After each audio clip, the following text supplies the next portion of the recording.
నమస్తే అండి. వర్షాకాలంలో తులసి మొక్కల్ని మనం ఎలాగైతే కాపాడుకోవాలో చెప్తానండి. ఇవి నేను వేసి ఒక 2 months అయితే అయిందండి. ఇవి విత్తనాల ద్వారా అయితే నేను పెంచుకున్నాను. ఈ రెండు కూడా కృష్ణ తులసి అండి. ఇదేమో సిండి తులసి.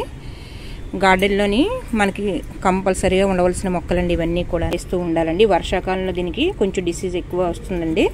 మనం చెక్ చేసుకుంటూ దాన్ని కాపాడుకోవాలి.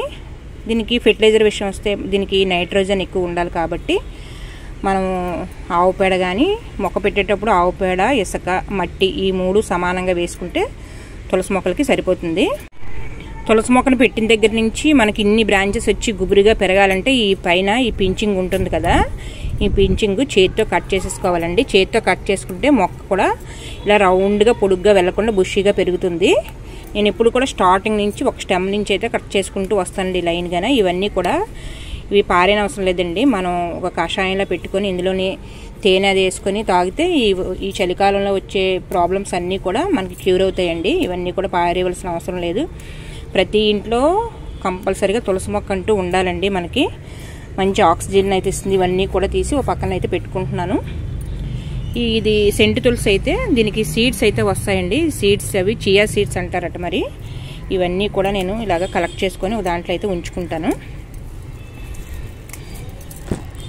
ఈ తులసి మొక్క బాగా ఎదిగిన తర్వాత దీనికి విత్తనాలు అయితే తయారవుతాయి కదా. విత్తనాలు ఎప్పటికప్పుడు మీరు కొంచెం ముదిరిన తర్వాత తీసేసుకోండి. దానికంటూ అలా ఉంచేయకండి, మొక్క వీక్ అయిపోతుంది. ఎప్పటికప్పుడు చెక్ చేసుకొని చూసారా మా తులసి మొక్కలు ఎంత ఫ్రెష్గా బలంగా ఉన్నాయో. నేను చెప్పే టిప్స్ అవి కొంచెం మీరు ఫాలో అయితే మొక్కలన్నీ గ్రీన్ కలర్లోని ఆరోగ్యంగా అయితే ఉంటాయండి. ఎవ్రీ మంత్కి ఒకసారి మట్టిని ఇలాగైతే లూజ్ చేసుకోవాలండి. 15 daysకి ఒకసారో ఎవ్రీ మంత్కి ఒకసారి మీకు ఎప్పుడు ఖాళీ ఉంటే అప్పుడు. దీనికి రూట్స్ అవి ఎయిర్ బాగా అవుతుంది కాబట్టి, ఎయిర్ పాస్ అవుతుంది కాబట్టి మొక్క కూడా గ్రోత్ బాగుంటుందండి. ఏ మొక్క అయినా సరే, ఈ తులసి మొక్కే కాదు ఏ మొక్కలైనా సరే ప్రతి కుండీలో కూడా ఇలా చేసుకోవాలి. మీకు ఫెర్టిలైజర్ ఇచ్చే ముందు ఇలా చేసుకోండి. స్టార్టింగ్లో పెట్టేటప్పుడు ఎప్సమ్ సాల్ట్ అయితే ఒక్కొక్క స్పూన్ అయితే ఇచ్చానండి. మళ్ళీ దీనికి కొంచెంగా అయితే ఇస్తున్నాను. ఏ మొక్కైనా ఎప్సమ్ సాల్ట్ అనేది ఇచ్చుకోవచ్చు అంటే కంపల్సరీగా ఇచ్చుకోవాలి. దీనికి ఇప్పుడు మొత్తం అంతా మట్టిని కలిపేసుకోండి. ఇలాగా కలిపిన తర్వాత దీనికి కాఫీ పొడి అయితే ఇస్తున్నానండి. కొంచెంగా ఒక 15 daysకి ఒకసారి కాఫీ పొడి కానీ టీ పొడి కానీ ఏదైనా కలిపి డికాషన్లా చేసుకొని ప్రతి మొక్కకైతే ఇవ్వండి. చూడండి, ఇది 1/2 లీటర్కి ఇందులో ఒక 1/2 స్పూన్ అయితే ఇస్తున్నానండి. వర్షాలు పడుతున్నాయి కాబట్టి మనం ఎక్కువ ఇవ్వనవసరం లేదు, లైట్గా ఇచ్చుకుంటే సరిపోతుంది. ఇది కొంచెంగా ఇవ్వండి, మరీ ఎక్కువ ఇవ్వద్దు. వేర్లు తడిచేలాగా ఇవ్వండి అంతే.